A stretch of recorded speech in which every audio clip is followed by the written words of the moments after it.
Welcome everyone. This video is on acute suppurative otitis media and it is made for the benefit of third year MBBS students who are preparing for their theory exams, NEET, PG and next examination. So to begin with, what is acute suppurative otitis media? Otitis media is nothing but the inflammation of the middle ear.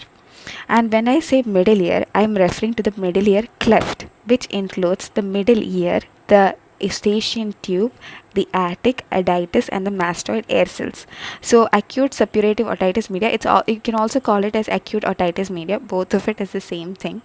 So, it refers to the inflammation of the middle ear cleft as a whole. Now, moving on, etiologically, the most common causative agent of acute suppurative otitis media is Streptococcus pneumoniae, but other organisms like Haemophilus influenzae and Moraxella catarrhalis also can lead to acute suppurative otitis media. Now, it is most common in infants and children from low socioeconomic background. This is because in children and infants, the eustachian tube is more straight and it is very short. So it is very easy for the pyogenic organisms to easily invade the middle ear through the eustachian tube in these patients, in infants and children. Now the most common route of infection, like I said, is the eustachian tube, but it can also come in through the external ear. Like if there is a perforation in the tympanic membrane, the organism can directly enter through the external ear into the middle ear. It can also come through bloodborne, but that is very rare. You rarely see that. The most common cause that you should remember is eustachian tube. So anything that interferes with the normal functioning of eustachian tube will predispose to a middle ear infection, and this can be in the form of recurrent attacks of common cold or upper respiratory tract infections, measles, diphtheria. All of this can cause abnormal functioning of the eustachian tube. Apart from that, infection of tonsils and adenoids, tonsillitis or adenoiditis, chronic rhinitis and sinusitis, and even nasal allergy and tumors of nasopharynx can lead to abnormal functioning of eustachian tube. And also congenital cleft palate can predispose to middle ear infection. Now moving on, pathology and clinical features seen in acute suppurative otitis media. So the acute suppurative otitis media, it takes its pathology goes in stages. Okay, so first is the stage of tubal occlusion. So in this stage, what happens is that the nasopharyngeal end of the eustachian tube becomes edematous and hyperemic, and because of that it gets blocked. And as we all know, eustachian tube's function is to keep the pressure balance. So it drains the fluid and also gives air into the middle ear. So whatever air is already there in the middle ear before the blockage happens, that gets absorbed by the middle ear mucosa. Yes, the middle ear mucosa has the ability to absorb air, so it absorbs it, and when it absorbs the air, what happens is that the pressure in the middle ear will fall. There will be negative intratympanic pressure. So when that happens, the tympanic membrane will be pulled backwards. That is known as retraction of tympanic membrane. Now the patient will what symptoms the patient will feel is that he or she will say that he or she feels deafness and earache, but this will be mild, but still these symptoms will be there.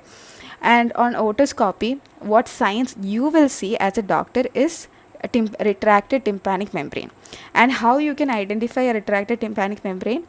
It's because in a normal ear, in a normal tympanic membrane, you can see cone of light. Like in this image on the left side, you can see a cone of light, but once the tympanic membrane is retracted, that cone of light disappears. So when you don't see that, you can tell that the tympanic membrane is retracted. Then also the tympanic membrane will appear lusterless, and also there will be conductive hearing loss when you do tuning fork test. Next is the stage of pre-suppuration. So the blockage has happened, the tympanic membrane has retracted. Next, what happens is that the pyogenic organisms will invade the middle ear. And once pyogenic organisms invade, there will be serous inflammatory exudation in the middle ear. Okay, we will see exudates. And At this time, the patient, since the pyogenic organisms have come, the patient will have fever. Okay, so symptoms, there will be earache, deafness and fever. And in signs, what you will see that the tympanic membrane will be hyperemic and it will have a cartwheel appearance, because the blood vessels will be, see, I have an image of it. In this image you can see like that, blood vessels appear like a cartwheel. They get dilated and they are hyperemic in the, like they appear similar to a cartwheel. So that's why it's called cartwheel appearance. Next is the stage of suppuration. So in stage of suppuration, this serous inflammatory exudates will become purulent. There will be pus in the middle ear, and some of this pus can also be present in the mastoid air cells, and the tympanic membrane will start to bulge, like they will bulge so much that it will look like it's going to rupture. And symptoms, the patient will have very bad pain, there will be excruciating pain, there will be increased deafness, there will be high fever, and there can be vomiting and convulsions. And signs, what you will see is that the tympanic membrane will be bulging, it will be red, and there will be loss of landmarks, and there will be tenderness over the mastoid. Now the tragal sign in this situation will be negative. Now what is tragal sign? In otitis externa, if you press the tragus of the patient who has otitis externa, the patient will feel very high pain and the patient will wince. But in the case of otitis media, if you press the tragus of the ear, the patient will not have any pain. So that is one way that you can differentiate otitis media and otitis externa. So like I said, there will be, what are the signs? Tympanic membrane will be bulging, there is loss of landmark, it will look like it's going to burst, then there will be tenderness over the mastoid, and tragal sign will be negative. Then moving on, next is the stage of resolution. So at this point, the tympanic membrane will rupture, and once the tympanic membrane ruptures, the pus will come out and the symptoms will subside. The patient will feel much better, the inflammation will start to resolve, right? So the patient will feel much better, the earache will be gone, and fever also will come down. Signs, what you will see is something called lighthouse sign, because the tympanic membrane will perforate in the anterior-inferior quadrant and mucopurulent exudate will come out, and it will be seen in the EAC. Now why is it perforating in the anterior inferior quadrant? That is happening because anterior inferior quadrant is the most dependent part. Okay, so it will perforate over there and all the exudate will start to come out, and when they are coming out, when you flash light over there, it will be shiny, so that's why it's called lighthouse sign. Now next is the stage of complication. Now the stage of complication will happen only if the patient has low immunity and if the organism is very virulent, and the disease can spread and it can cause acute mastoiditis, or it can form subperiosteal abscess or facial paralysis, labyrinthitis, petrositis, extradural abscess, meningitis and brain abscess. Now moving on, treatment. So how you can treat this thing, acute otitis media, acute suppurative otitis media? You can give antibiotics, you can give nasal decongestants, you can give oral nasal decongestants, you can give analgesic antipyretics, and then you can clean the ear, you can give ear toilet, and then you can do migrainotomy. So in antibiotics, you can give ampicillin and amoxicillin, and if the organism is resistant, that is if the organism is a beta lactamase producing organism, then you can give amoxicillin clavinate or augmentin, or you can give cephalosporins like cefuroxime, Axetil or Cefixime. Now amoxicillin clavinate and augmentin is the same thing. I don't know why they have mentioned it separately in the text, but it's mentioned, so I have written it. Then next is nasal decongestants.